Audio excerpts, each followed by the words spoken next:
to Dream It, Dare It, Do It, Live the Life You Want. This is Jasmine, the host, and I have my friend Janet Hill with me. Hi, Janet. Hi, Jasmine.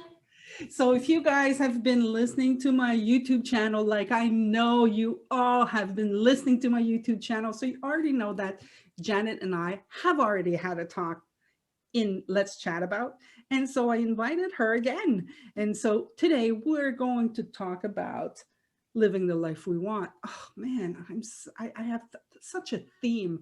Uh, but before we begin all of this, Janet, can you tell people like where you are, what you do, just so they have a little idea of, you know, Where? Yeah, hi. So I live in the UK in Kent, which for those of you who are not in the UK, it's in the south of England, and it's known as the Garden of England. So it's very rural, despite kind of backing onto London, if you like, bordering London in many parts. And we grow lots of, well, we don't personally, but in Kent, they grow a lot of fruit and vegetables. And the farm sort of opposite our house grows grapes, which are made into wine and champagne from Kent. Yeah, so that's where I am in the country. And I do two things. I'm a chartered accountant, but I work in training. So I am responsible for training lots of student chartered accountants in the world. And then I blend that with my kind of coaching practice where I kind of help people hopefully to feel better. A whole word of, and particularly work with some students from a coaching perspective on motivation, exam anxiety, and also work with mums as well, which is very dear to my heart. Did you know that I studied in accounting? Do you know what I did actually? But I wouldn't have been able to remember. But now you've told me that I do have some recollection. Yes. Yeah, I'm not chartered accountant, but I studied in it, so I understand it. I do a lot of bookkeeping for customers. You know, like I work with two customers. I go and do their month end. Okay. So like, cause they're like, no, I'm not doing this without you. They call me up like, and I'm like, they're like, come and do the month end. And I'm like, okay. So we just go ahead and do the month end.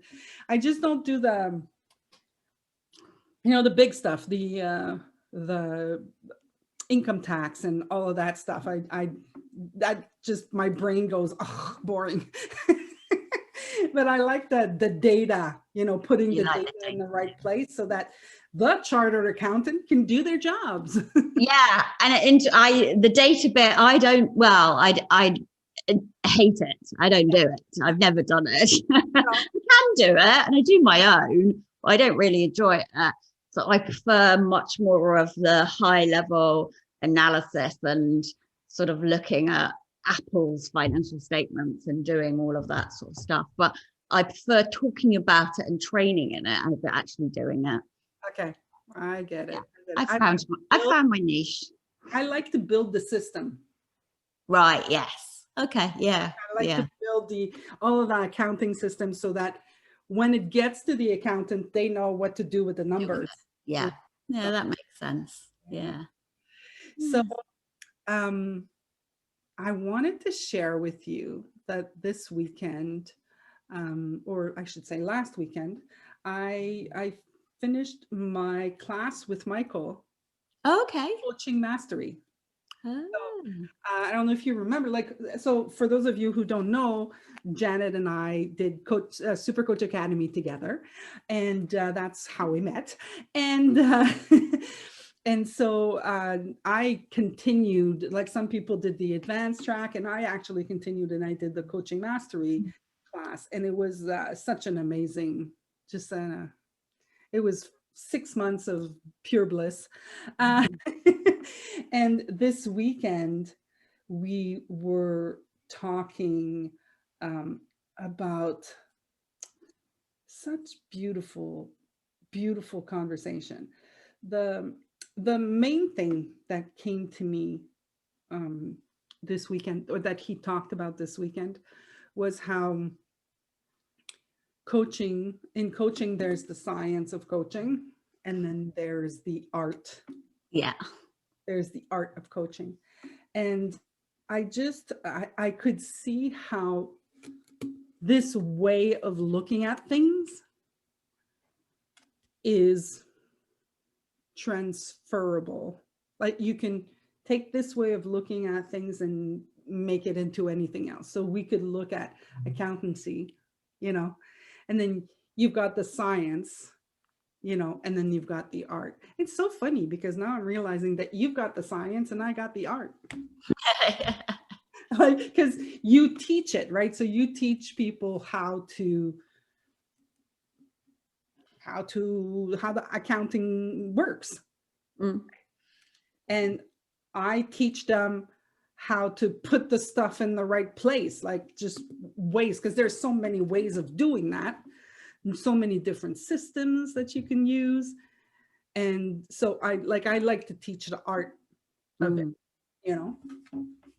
So I saw beautiful things inside this conversation. And I had a conversation with Rob about it. I wonder if I should bring in the conversation with Rob right away. Wow. Why not? Okay, so tell you what. Rob and I, we have a chat. We have a segment inside the podcast, and we talk about, moving, how to move stuff. In the last episode, we talked about weight loss. And I called it part 1, and this is part 2. So I'm going to introduce the segment, and we'll listen to it together, and then we can have a chat about it. Okay? Excellent. Cool. Hold on a sec. I'm going to share my screen now. Always love listening to Rob talk. It's coming. You don't see it yet, right? No. Oh, here we go. Yeah. Okay, there we go. Let's go.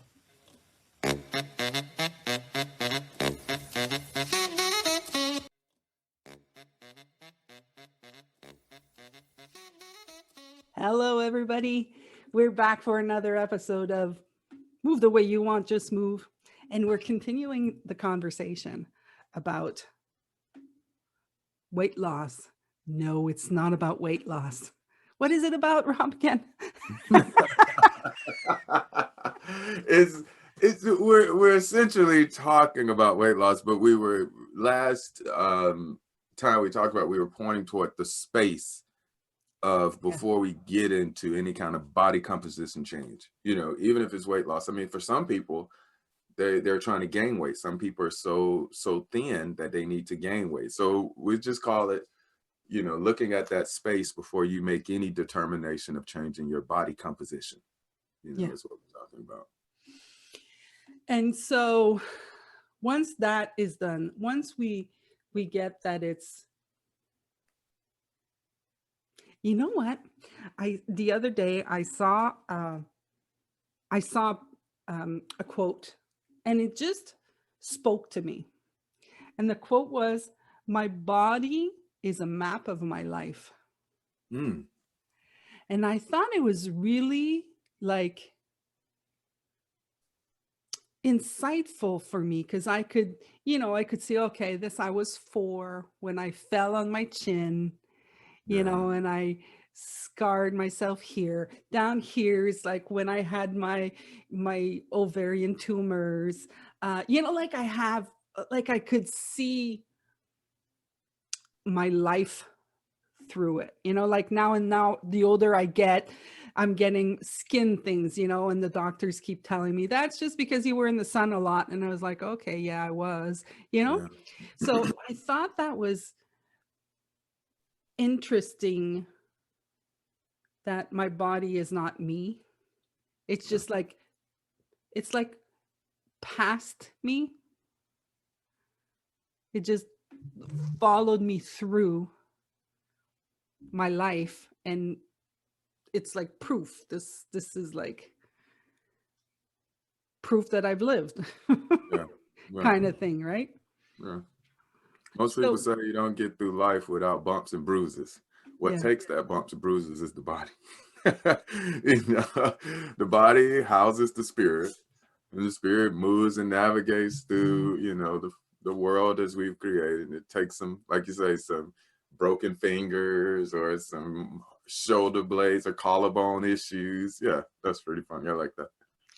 But it's also, you know, it also aligns with what we were talking about last time, where we were saying that even if you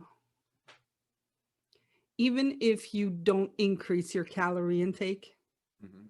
if you literally stop moving, you will see that in your body. Yes. Yeah. And I don't know if we probably have, because I can't remember all the previous Yeah. talks, but again, scientifically, depending on which study you're looking at, whether, but it's 35 to 40. We know it's tight in about that range, where the body stops producing the same amount of lean muscle mass as it did the year before. So if at 35 you even did the same amount of exercise that you did prior to the years, you will notice an increase or a change in your body composition, just because your body is no longer producing that amount of lean muscle mass. So scientifically, something is happening inside. And since it's not producing that same amount of lean muscle mass, that means less testosterone is available to the body.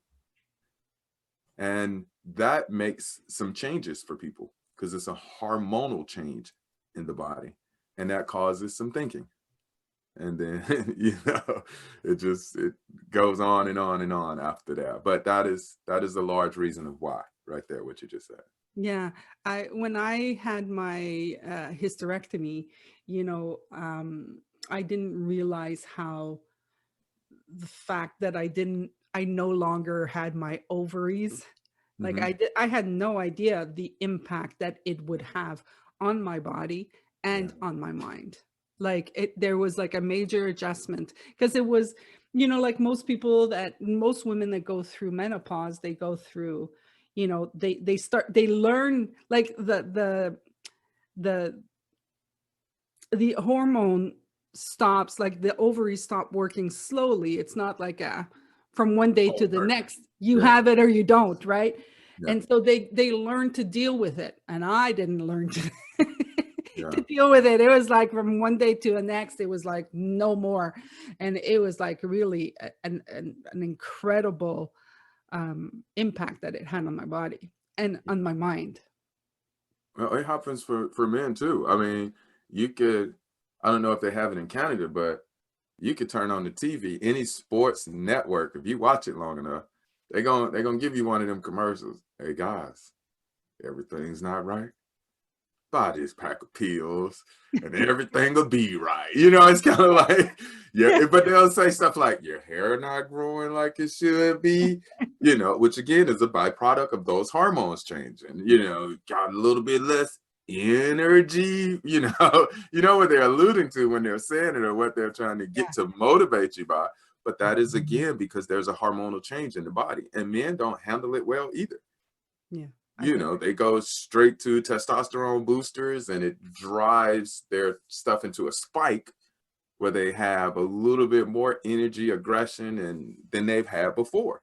And it's just as hard to balance, you know. So that's just another reason why, you know, we don't want to start moving to lose weight because there's a problem with you, because you know, Yes, there's stuff yes, that you just, it doesn't matter. Once you're past 35, your body is going to change. it's going to change. And I just saw this earlier, you and Marina, and it said her definition of problem is a disagreement with reality. Yeah. So if you're starting your quest for body composition change with a problem that you're, you know, not right, or not in the best state, or not in the state, you know, then you have a disagreement with reality, because after 35, 40, your body's changing. The reality is you have not moved enough to maintain the weight you pretty much wanted to maintain. Truth is that what you think is cute is going to be subjective. Like you said, you look back at 32-year-old, you go, oh, she's a hottie, but at 32, you was probably, yeah, exactly. Yeah, Exactly. I'm it's part of this women's group, and it's all about weight loss, and the girls are hilarious in that group. I'm telling you, they are the funniest people I've met. And one girl was saying something like, I'm so disappointed that I lost the best years of my life thinking I was fat. Yeah. It's true. It's all thinking. And it's like, when I was 16, I thought I was fat. When I was 20, I thought I was fat. When I was 25, I thought I was like, it was always a persistent thing that I carried with me. And just at one point I just said, okay, well, what? Can I ask you a question? Because it just have you ever thought to yourself, like, and I probably has asked you this before, but it just hit me again when you said, you were thinking, I'm fat. Have you ever thought of yourself as any other part of the body that you have? Have you ever woke up and said, you know what? Today I feel like I'm hair. Today I feel like I'm very full of fluid. Never. Today I feel like I'm just too much blood in my body today. I need to lose a little blood. Like, why is it only fat? Why is it like you have fingernails, you got hair, you got skin, you got blood, you got, like, why is it fat is the only thing that we could take a piece of, only a portion of. It's only a portion of the body. Yeah. But it can then define the whole body. Yeah, that's crazy. People there's about 206 bones in the body, but some people have 207. I think it's 206 to 211, something like that. I can't remember off the bat, but some people may have 1 or 2 additional bones. They don't walk around like I'm a little more bony than the next person. No, like, why is fat the thing we stick on? And that's what makes me think is some conditioning or thinking around it, or some type of, in my opinion, it was what the world did by marketing fitness a certain way that created that gap. But when you said that, no, I totally get it. Which brings me to, you said something earlier, and you said your quest into changing your body composition. It's a little long, like weight loss is super quick, but there's so much weight on weight loss that I like, I like my quest on changing my body composition. This is going to be the new thing. Well, it's just I'm looking at my body and it's not what I like. Okay, I get that, because I have those days, so then I'm going on a journey to change my body composition, because I do understand enough to know that it's going to be a journey. It won't happen overnight. And so then I'll sit down and paint realistically what it looks like if I want to achieve that. I know how much weight the body should lose in a healthy manner per week. I know how much it should gain. I know things that helps it gain. I know things that helps it lose. And then I'm going to play with those scientific factors in some type of art form, as in cardio, riding my bike more, or pick up some here, drop some there. But I'm also going to understand it's a journey. Every day won't go right, because I'll be breaking some old habits. Every day won't be easy, because I'll be doing new things. And so when I set my mind up for that, it makes it a little bit, for me at least, a little bit easier of a playing ground, versus if I'm trying to get ready. I think the last big thing I got ready for was a photo shoot about a year and a half ago, right before the pandemic. I was having it was going to be a fitness photo shoot. And I was like, I'm going back hard, And I jumped way back to things that I normally didn't do. Got a trainer, got back into the weights and all of that. And it was so funny, because I went to this trainer thinking he was going to throw all these weights on me and my body was going to look this certain way. And all he worked on was me stretching and being more healthier for me. And I was like, I ended up without the body I wanted, but I felt significantly good. It wasn't the picture body I wanted for the pictures, but it sure as hell was the picture feeling. Yeah. Does that make sense? Like my Yeah. body felt great. It didn't look like the body type I had in my head for the picture. So then I started thinking like, wait, sometimes we have an image of what we think the feeling is we want to have. Well, then I realized I can have the feeling in this body. I can have the feeling in anybody, any type body style I have. So it just took a little weight off of it for me. Now I just get to play with the way I want to shape it, just like I get to play with whether I want to do podcasts or medium blog. It's whether I want to coach or train. Yeah. It's the same type of play. It's the same type of play. Fantastic. All right. Well, Rob, I just thought of what we're going to talk about in our next segment. Got it. All right. So guys, this is what we're going to talk about in our next segment. We're going to talk about the science versus the art. And that's something that we actually, Rob and I learned over the weekend. Yes. And I love that he brought this up, and we're just going to talk about it with you, and hopefully it's going to make a difference. And I'm sure it's going to make a difference for me. Actually, I'm totally excited to talk about it. So thank you again, Rob. Thank you for being here, and we're coming back soon. Take care, guys.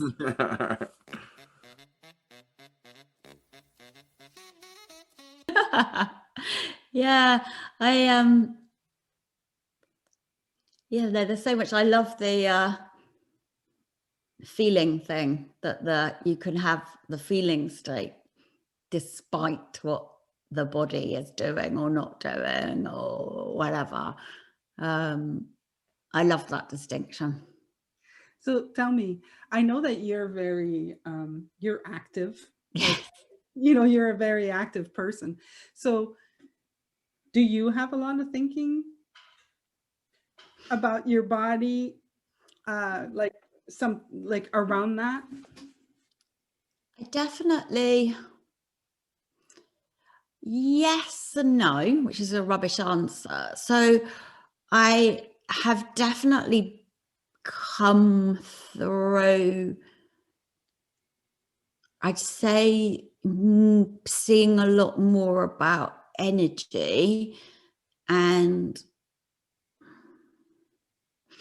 a lot of sore throats and things like that. So I was very sort of busy minded about, am I tired all the time? And, I've got a sore throat. What's going to happen to me? So I used to get quite could have dragged into kind of like symptoms and what was going on. And that's shifted to a large extent. And interestingly, the more it's shifted, the more energy I have. Because I'm not so dragged down with that kind of preoccupation of what am I doing? So that's kind of really shifted for me over the last 3 or 4 years. And at the same time, my body is also going through those kind of menopausal things. So it's kind of like, this has shifted. Oh, and by the way, Janet, we're just going to bring this one to you now. And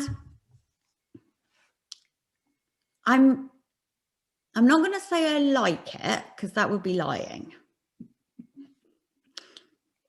But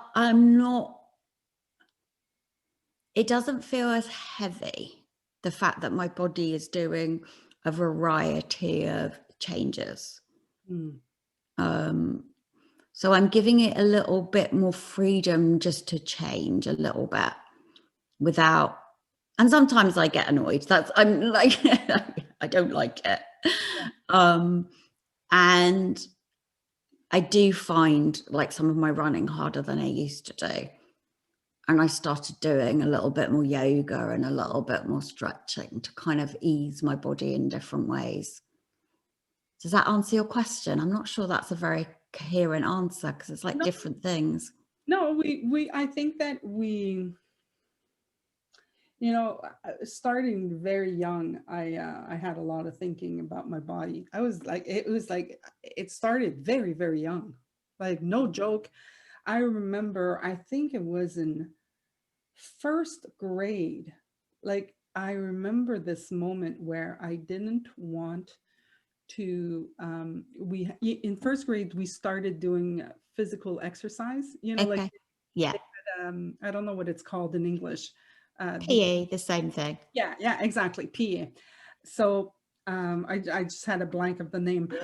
We started doing PE, and I remember my first class of PE, or maybe not my first class, but one class of PE. I knew I was going to be in the class, and I just didn't want to do it. You know, like I always had a lot of thinking about moving. When I did, on purpose, I put a skirt, you know, to go to school. I didn't put any pants. I knew I had PE, but I put a skirt.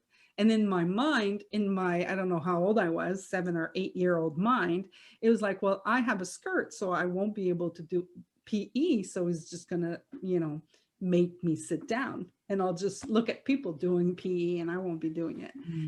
And the teacher said, no, you're still going to do PE. And it was we were doing cartwheels. So let's go. Exactly, right? So do you know what he did? And this was 1977 or something to that effect. So in the 70s, the teacher took the whole class and made them look away from me.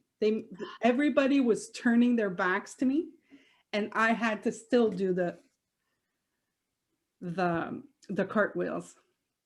And I still remember that. I mean, and I'm not the type that remembers that, you know, a lot of stuff. I'm not very, but that, like, really, I remembered that. But like, it's really amazing how it started young. And some people just don't, you know, I'm guessing that because you work with mothers, and I'm guessing you work with mothers and children and their children, and how to think, you know, how to be with their children. Yeah. I'm guessing that you deal with that kind of stuff where the mothers, the only thing that I can see that occurred because I was young is that somebody said something about my body when I was really young, and then I just created a story. Created something around it, and you know, I've been carrying it with me. 24%. I know. And I think it's really, like, I'm seeing a lot around this. So for me, it was a different story, but I remember being told put a happy face on when I was little, about 3 or 4. Okay. And I kind of realized recently that I held my emotions inside me, that I didn't know it was okay to kind of feel all a range of feelings. Yeah. So I didn't until these last 3 or 4 years. So it's the same sort of thing. And I think it's like this and it's really, really innocent. It's not a blame of a parent. And then I think innocently as well, it almost becomes handed down generations. Yeah. So I think the more mums can feel more settled in themselves and to start to get a grasp for where their experiencing is coming, they can kind of start to change. And then it has massive, wonderful benefits for children too. Not only like do mums start to feel better, and who wouldn't want that, is that it comes through. And I say it without blame on anybody. It is, you know, no parent is ever perfect. But yeah, it's the same thing. You know, for me, when it comes to parents, the big thing that totally changed my perspective on parents. Like I had a perspective. I can't even tell you what the perspective on my parents was, because I literally transformed that.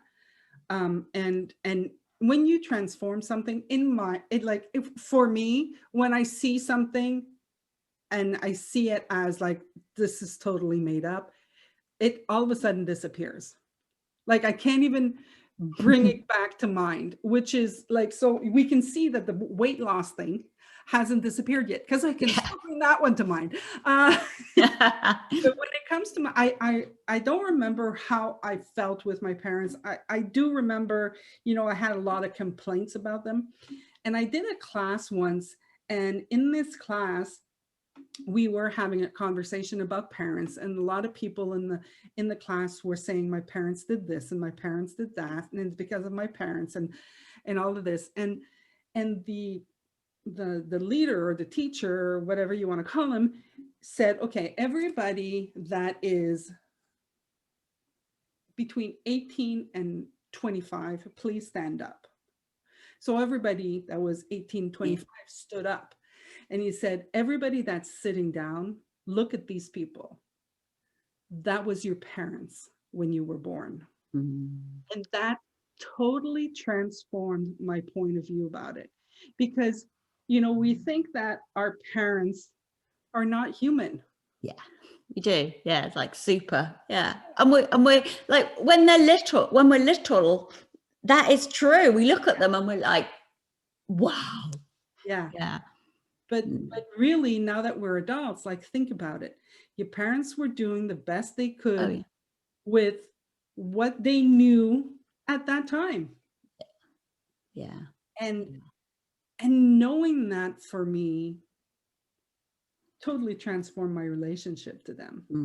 You know, it was all of a sudden, oh yeah, you know, like, mom does this because of that, I get that. A dad does this because of that, I get that. You know, and it just, like, all of a sudden, all of my complaints about them just, like, kind of like disappeared. Yeah. Yeah. So I don't blame anybody. And anyways, the blame game really just doesn't work. No, but when we go to blame, we end up in that kind of victim mentality. And actually that takes choice away from us.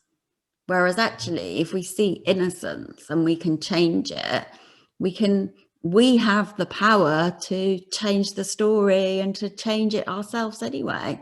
But if we're in victimhood, we're stuffed, in my opinion. Yeah, talk a little bit more about it takes choice away from us. Like, talk a little bit more about that. I think that there's something to see there. Well, I suppose, like, not so much for parenting stuff as well, but it applies the same. But like, for me, it felt like growing up with a brother that had significant problems and then eventually died from drug addiction. And then I lost my brother and my dad within like 3 months of each other. And I can, like, that's like, do not get me wrong, it's sad. Yeah. Nobody would dispute that. But there were a couple of things. I didn't know it was okay to be sad. That was one thing. So that didn't go well.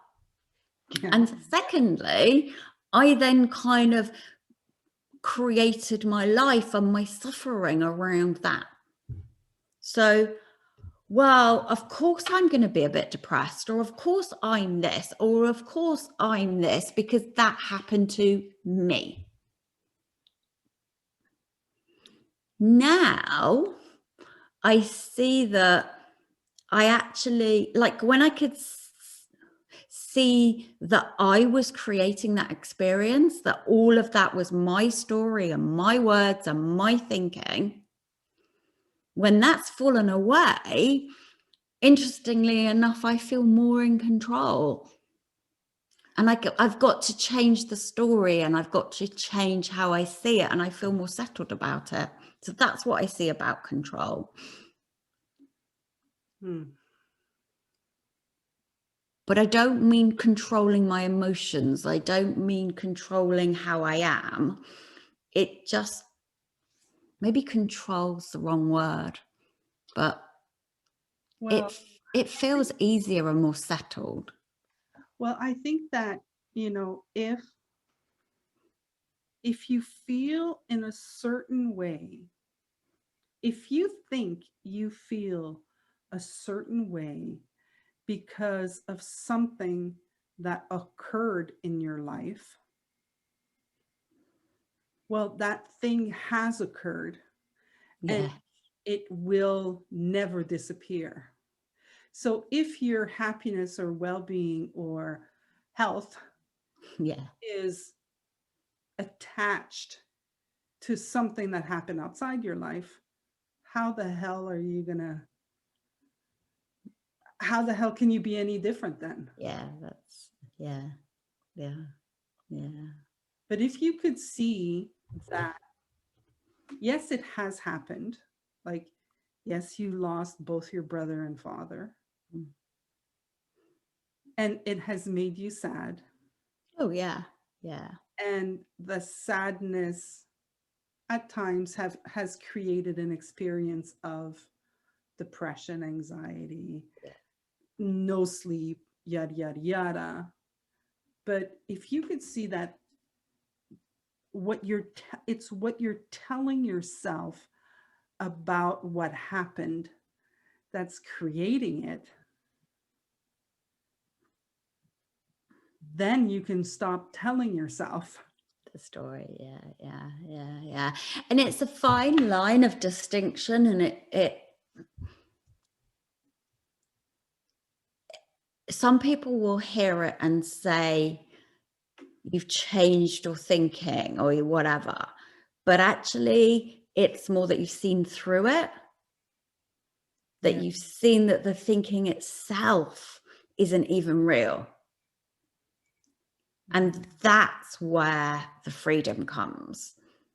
And that for me has been, and it, like a bit like you were saying about the body and talking about what Rob was talking about, which is what I really related to, is it felt like I needed to fix myself, or, you know, that was my version of it. Or like it could be a version of I need to lose weight, I need to do this, I need to do this until I'm happy, and then I'll be happy. And it's all outside, change. But when we start to see through it, then the change comes more naturally. Yeah. And then we feel more in control. I Back to think, the like point. you said, I don't think the word control is actually the word. No, but More like I think it's freedom. yes, I like that word better. We'll go. Yeah, no, it's true. Yeah. More like Yeah. there's More no freedom. Yeah. freedom around it. There's no, because control has a constriction to it. Yes, I agree with you. Yeah, no, yeah. Freedom is flow, like, right? Yes. And it goes back to that point of being able to feel everything. And that in itself is freedom. Yeah. To be sad, to be happy, to be angry, to be peaceful, to be all of these things. Like the freedom is feeling everything. Yeah. I had a conversation. I think it was it's fresh for me because I just had a conversation with Steph. Oh, yeah. Yeah.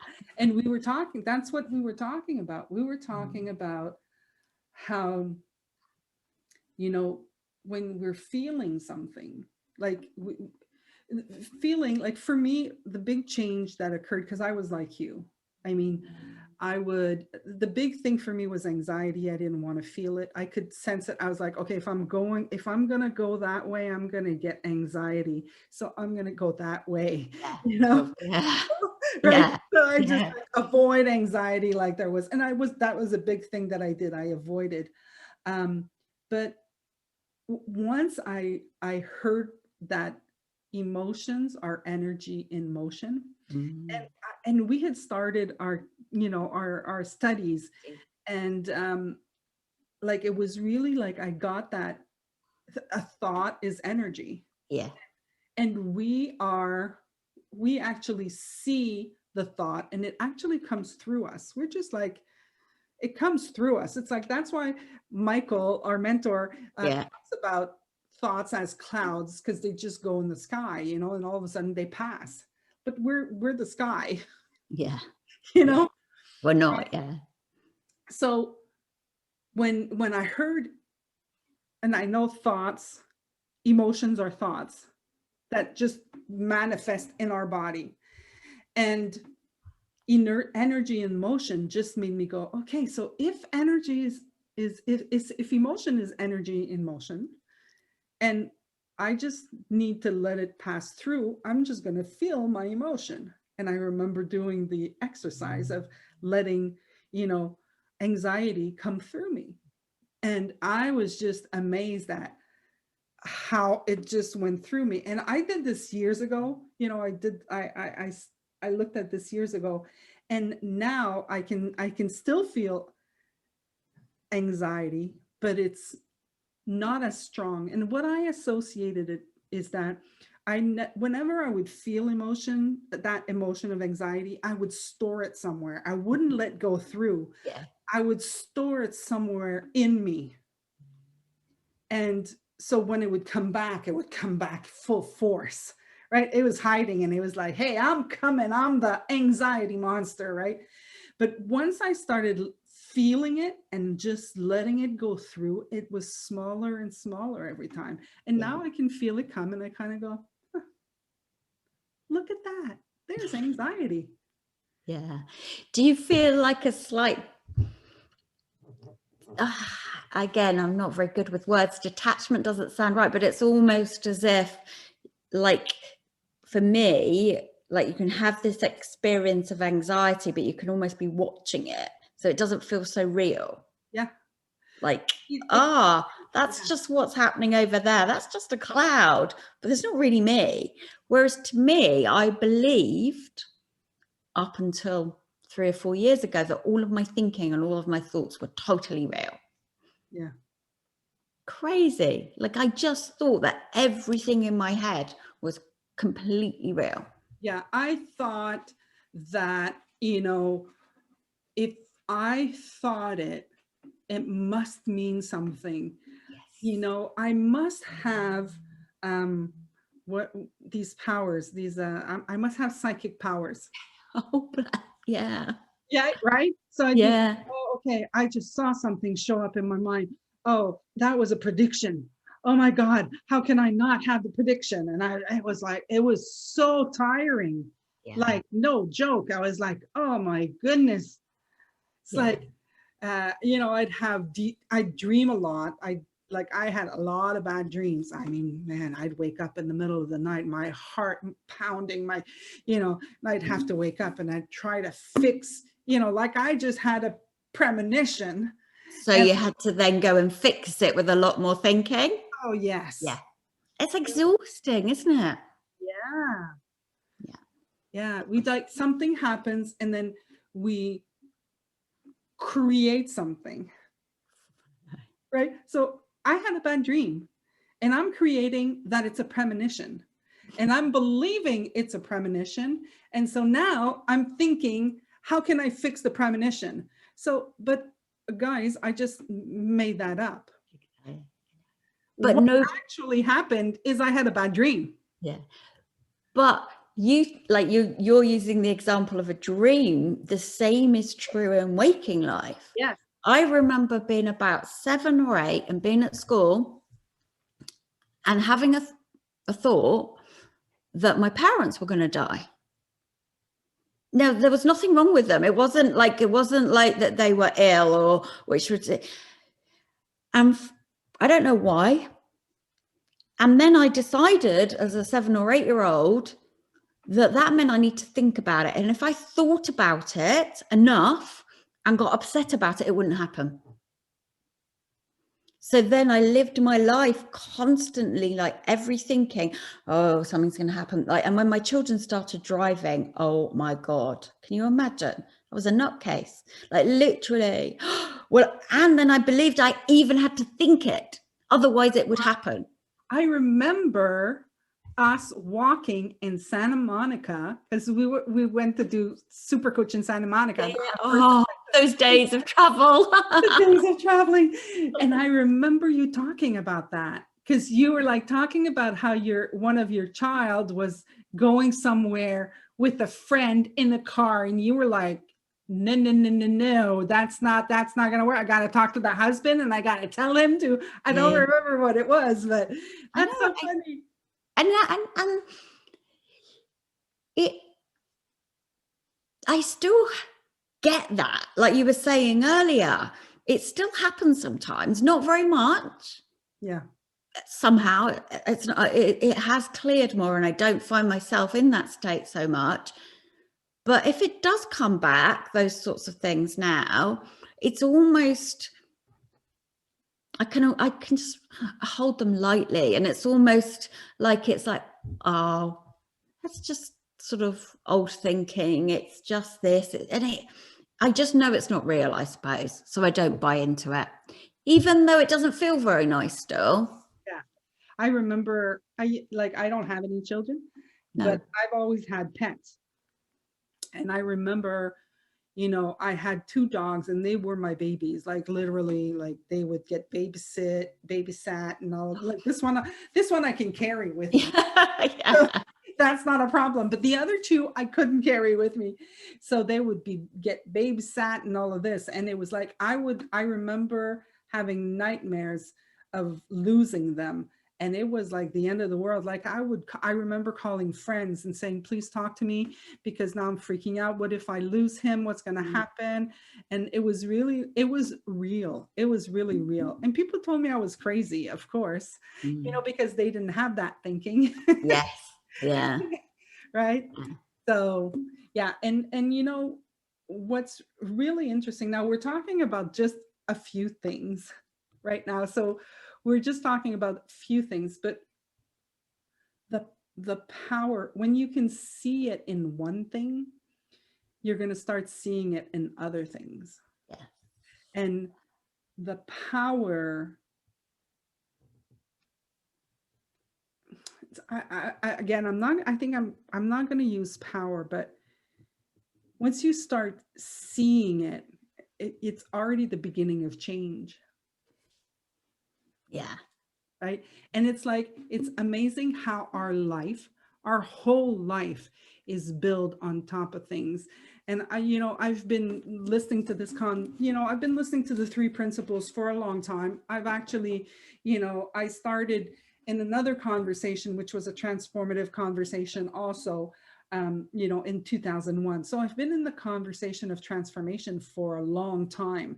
And for those of you listening, when I say transformation, it means that everything is the same, yet everything is different. And I find that really, really cool, because I actually like my life. And then there were these aspects of my life that I didn't like. And I was like, okay, but everything that I was trying to do, right, would change other areas in my life that I liked. And then when I got into this conversation, it was like, no, everything is going to be the same. You're just going to see it differently. It's going to show up differently in your life. But I still take layers off and layers off and layers off. Like I still see things. I mean, last year, I remember seeing how much I judged myself. Like I just saw it very clearly. I think I remember I remember that. Yeah. Like I really saw how the thing is that it's all about thought, right? So the thought is the power, and we can form our lives based on this. It's like when we go to the movies and we feel an emotion, we can feel it in that moment and then leave, and that's it. And it was the movie who did it, but it's not the movie who did it, it's you. You felt it. I mean, I could go see one movie and I think one thing and you can think of Yeah. Right, because we create different things. But when we live our lives, we do the same thing. And then we think, but we forget it's still a movie. It's still us looking at life, looking out there and saying that out there is creating this. this. It's the other way around, yeah. And saying it sounds so simple. And people are like, oh yeah, but, and there's always going to be a but. And it's not like you live in that place day in and day out. But once you really see that what you've just said is true, then change can't help but happen. Yeah. It's impossible. You might not get the things you want. It might not change in the way you thought, but change is inevitable. Yeah. Yeah. It's like, it's so funny because I got coached. I just got coached about something, you know, and I knew I had a lot of thinking about it. And I was just like, I was explaining all my thinking, you know, well, this is like, I had made up this, and then I was explaining this, and I had made up this, and I was explaining this, and I had made up this, and I had explained it. And the person was just listening and listening and listening. And he asked me one question, which I don't even remember what the question is, but I got where all of this that I had created was coming from. So if you're coming from, you think something and you think it's true, then you build on top of that. Yes. And I almost, like, for me, I see like a house of cards, and or like you build card upon card upon card. And I don't know, like, if you've ever had counseling or in the past when I've tried to have had help, it was almost like, let's just put another layer of card on top of, yes, you have a real problem, Janet, so do this. And it's like, and then I couldn't do it. So then I was another card because I was a failure, because what they were telling me to do never worked. And then at some point, those cards all just fall away because you see them all as thinking. Is that the biggest insight that I had about, that helped me see thought was when I had an insight about positive thinking, or affirmations. So I read a lot about it, and they would say, now, I'm not saying affirmations don't work, people, please don't write me hate mail. But it was kind of like, for me, this is how I was doing it, right? So I had this problem, right? And then they say, okay, well, if you have this problem, tell yourself this. And yes. So I had to remember this, what I was telling myself then. But in order to remember this, I have to keep this present. Yeah. And I never saw it like that. I never saw like, oh yeah, well, it's kind of like, if you have a negative thought, think a positive one. Well, no, that's not how it goes, because, if you've got a negative thought and now you're telling yourself, I have the negative thought, now I have to think the positive thought. Well, you have to maintain the negative thought in order to think the positive thought, right?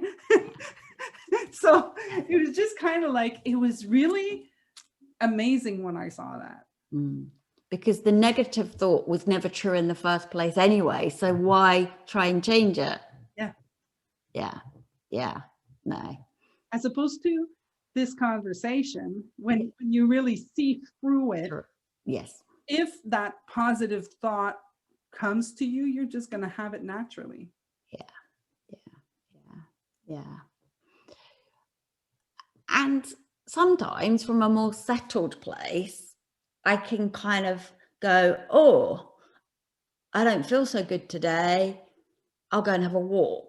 Or it's like, sometimes it really occurs to me to get out of my loop of sort of thinking, and sometimes it doesn't, and that's okay too. But it's not a technique, it's not a this, it's just, oh, you're a bit of a bum today, Janet, wouldn't it be a good idea to go for a walk? Yeah. And it's really hard to explain the difference there, but it's all about the feeling, like it's coming from this place of seeing through thought. And sometimes I do literally get myself out of it. Yeah, and we still get in our heads. Yeah. Oh yeah. You know, like I just think of the, you know, when we first started this podcast, Yeah. you know, and it was like, oh my God, what am I going to talk about with Janet? Oh my God. And I was like, okay. And then I just had the idea, oh, let's listen to this. And now all of a sudden it's been an hour and 10 minutes that we've been on the phone. Oh wow. Okay, I didn't notice that. I just noticed it. But I think like it almost felt to me before that everyone was trying to make me very Zen-like, you know, don't feel anything, like life should be flat or whatever. And now actually it goes up and down. Yeah. And that's fine too. Our You know, life is going to do that to us. And we can either kind of get on and enjoy the ride, or we can try and hang on by our fingernails. Yeah. We could just look at our bodies, you know, like our heart. I mean, when the heart is like this, we're dead. Yeah, that's true. So it's like, we're supposed to do this. Yes. That's what we're supposed to do, man. And we should be happy because it shows we're alive. Yeah. Oh, I love that, Jasmine. That's amazing. Wow. Okay, well, that's a good place. That is a good place to finish. Good place to end. So thank you so much. Thank you so much for being here. And I know that you've got some things coming up, so I'm not gonna spill the beans, but you want to tell people how they could reach you if they want to, like, when is your website launching? It's pretty much launching at the moment. It's almost there. I've got a few things to sort of sort out and get it finished. So it should be launched in April sometime. Okay. But in the meantime, available via email. And then, yeah, the website should be launched very, very soon. Well, you know what? The episode is actually going to air in April, because everybody, we're pre-recording this, obviously. Okay. So do you want to tell us what your website is going to be? What's the address? Yes, it is janethillcoaching.co.uk. Fantastic.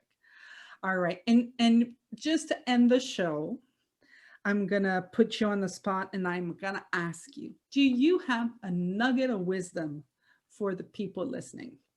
Do I have a nugget of wisdom? My nugget of wisdom is to know that inside each of us is the wisdom. And my dad said to me when my first son was tiny, like 2 weeks old and screaming a lot, he said to me, Janet, put the books away. Because I was reading all of these mothering books, looking through them, like, what do I do with a screaming baby? My dad, bless him, knew that the answer was inside me, and I didn't hear it. I didn't get what he was pointing to. He didn't know this conversation, but he knew that I could be the perfect mom if I just kind of got out of my head, which is what he was pointing to. So trust yourself and know that you know how to be the best wonderful person, and especially for mothers. Fantastic. Thank you so much, Janet.